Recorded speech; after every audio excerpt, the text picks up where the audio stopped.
Hey folks, this is JR with DIY Prepper. Welcome to the channel, and today we are going to be talking about some of the best jobs to have if there were to be some sort of wide-scale societal collapse type situation. Some of these jobs are going to be things that maybe a lot of you are doing already as part of your normal career, while others could be hobbies that you do now that might be leveraged as a way to support you and your loved ones if there were to be some sort of situation like that. If this is your first time by the channel, welcome. I'm glad that you found me, and if you've been by here before and you came back, I'm glad you did. If you haven't done so already, especially if you've seen several of my videos, go ahead and hit that subscribe button. It's easy and it helps me a lot.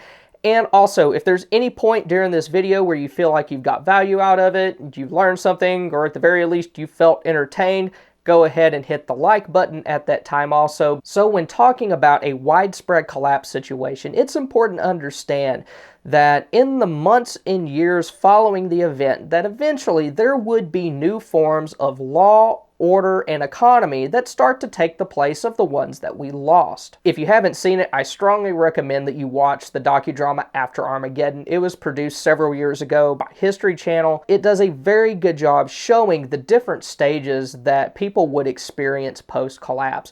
It shows the lawlessness, disorder, and confusion that would occur right after it takes place. It shows how communities would start to band together for their own survival. And then towards the end of the program, it shows how society might look more long-term, decades after that event takes place. And if something like that were to take place, our economy would look probably a little bit more like how it did maybe 100, 150 years ago or more, with some differences. Some of those occupations that they had back then that are obsolete now would make a comeback, while some careers that we have today that they would have never even dreamed of back then, they might still be present, but they might look very different than how they do today. And it's also important to understand that how you perform your job and how you're compensated for your job, whatever it is, will look very different then. Nowadays, we're paid with money because we have an established economic system, but if something's just getting on its feet,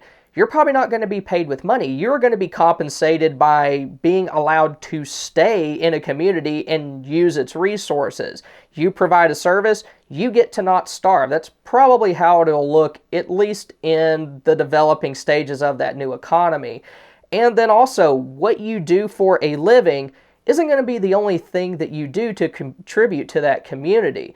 So if you're something like maybe a doctor or a mechanic, there's a good chance that you're going to have to chip in other areas so that your community gets the most out of you. And this list isn't in really any particular order, but the first group of folks, and it's kind of obvious, is going to be anybody in the medical field. And the first thing that comes to mind is going to be doctors. We're obviously going to need doctors. People are going to be getting sick. They're going to be getting hurt more often.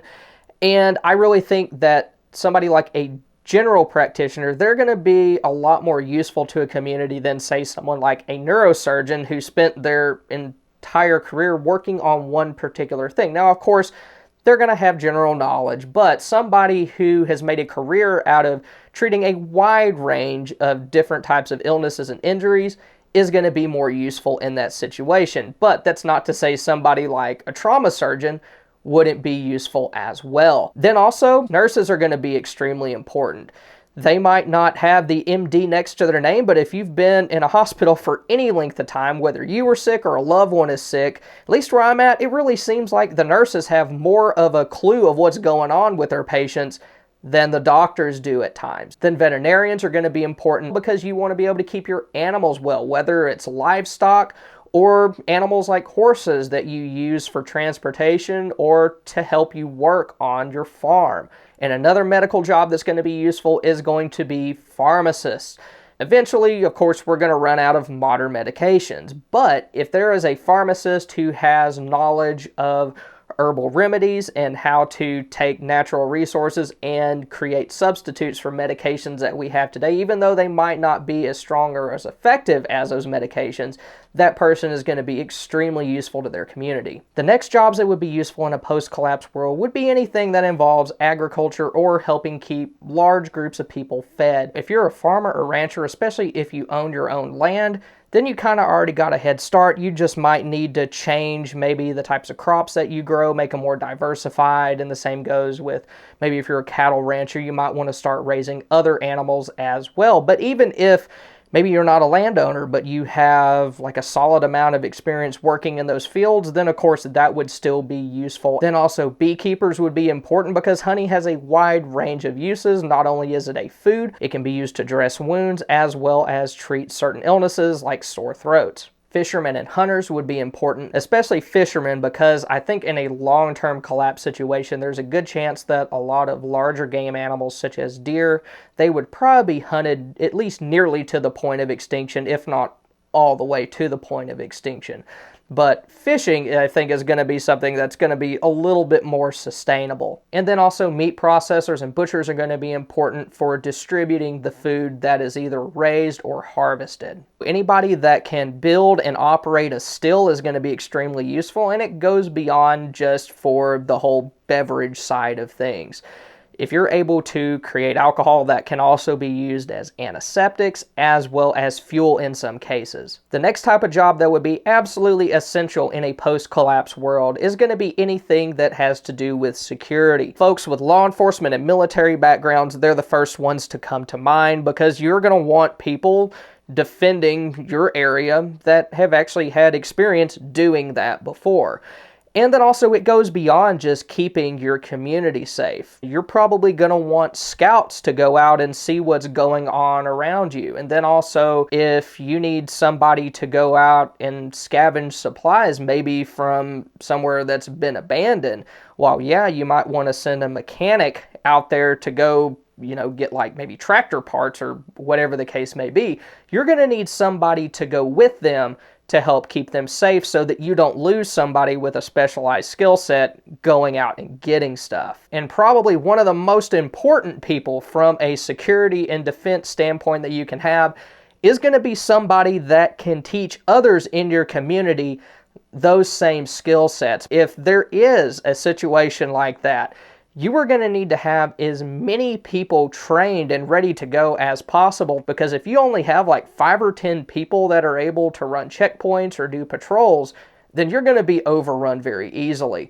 So if you have somebody in your community who has that sort of like military law enforcement tactical experience and they can teach other people that, then they're going to be even more valuable than they would have been otherwise. The next type of career that I think would be useful in a post-collapse world is going to be anything that has to do with logistics and communication. And one career that I think would be useful, and some people might disagree with me on, is going to be truck drivers. And the reason why is we're going to need some way to facilitate trade between communities, and we're also going to need folks to transport goods that maybe are a little bit further away that we want to have access to. And some people are going to be asking, how are you going to fuel that thing up? How are you going to maintain it? To me, it's not out of the realm of possibility to believe that, we're going to have biodiesel producers producing fuel that could run at least some of those trucks. And there's not going to be any shortage of spare parts that can be scavenged from dead vehicles lying by the side of the road. So I think there will be a place for truck drivers. And then along that same vein is those truck drivers and your community, you're going to need scavengers to go out and get stuff. They're going to need to know where it's at and how to get it. Then also folks that offer more localized transportation services. Folks like water haulers that maybe go to a local nearby water source, get water, and then bring it back to the community. And the same could go for other goods as well. Then your community is also going to need folks to help with sanitation, doing things like digging latrines, cleaning latrines, and then burning trash. And then also, if you are a ham radio operator, then I believe that's a skill that your community could use. Regardless of how bad things get, I do not think that people are going to settle for not being able to figure out what's going on in the rest of the world. And I think ham radio, that's probably the best way to go about doing that, especially in the early stages of a disaster. The next group of careers that would be useful in a post-collapse world are going to be the trades. And some of these are going to be things that we see commonly today, while others would have been more common, like 100 years ago or so. So folks like blacksmiths, people that can take raw metal or maybe metal that is scrap, melt it down, forge it, and create new and useful items like tools tools or nails. And then also in that same vein, farriers, people that can shoe horses, because if we live in a post-collapse world, we're going to need to rely on animals to help us do specific tasks more than what we do today. So I think the farrier would make a comeback. And then also gunsmiths. You're going to need somebody to help, create new weapons and maintain the ones that you already have that can produce spare parts and install them. And then also folks like carpenters and masons that can help build things would be useful, along with sawyers, the people that go out and actually cut down the trees, process the logs, and then turn it into lumber that you can use to build things. And I also think more modern trades, things like mechanics and electricians, would still be useful. If I could pick any mechanic to be in my group, it would be a diesel mechanic, just because I think those types of engines would be easier to keep running long term than other types of engines would be. And along that same vein, anybody that could produce biodiesel, I think that would be a big industry if there were to be some sort of a collapse, because that would allow you to keep tractors and trucks up and running. Now, when it comes to electricians, I think anybody that could put together large solar power systems or help create windmills, I think that would be very useful, because like I said earlier, we're going to want to keep things like communications equipment up and running, and the only real way to do that is to have some sort of electrical infrastructure in place. And then also more primitive trades are going to be in demand again. Folks like coopers to create barrels and troughs, soap makers, candle makers, and then even potters. The next type of job that would be useful in a post-collapse world is going to be anything that has to do with textiles or apparel. How you get clothing or other items in a post-collapse world is going to be very different than how we get it today. So I think jobs like weavers, folks that can take natural materials and then weave them into things like yarn or other fabrics, I think that's going to be extremely useful, along with seamstresses. You're not just going to be able to, oh, my pants got a hole in them, throw them out and go buy a new one. No, you're going to need people that knows how to modify or repair clothing items to reduce waste.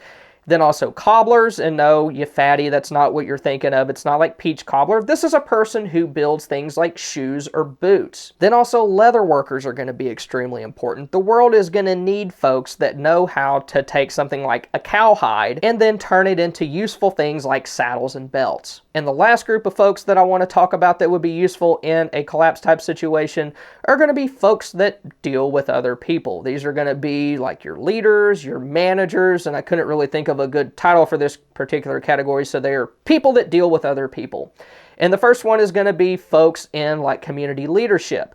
And depending on where you live and how your community is set up now, I think that could be folks like popular sheriffs, maybe a county judge, especially if they have like military experience and you're needing somebody to keep the community safe.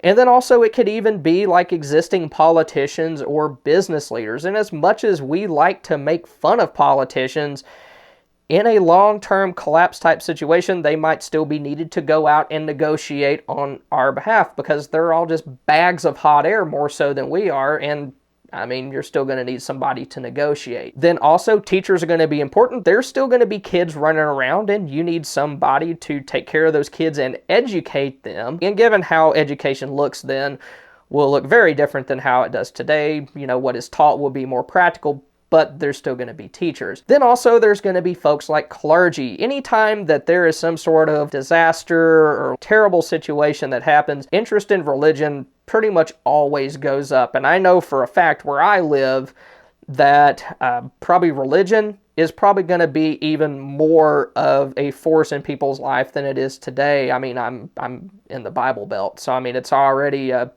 pretty dominant force in our lives right now, and I have no reason to think that it would like decrease in importance, at least where I am. And then also folks like entertainers are going to be important, because I mean, people are going to be on edge, they're going to need some way to unwind, and folks with musical backgrounds, they are going to be important to have. Well, thank you guys for stopping by. If you want to learn more about survival in more long-term collapse situations, you can click on these videos. Y'all have a good one. Thanks again.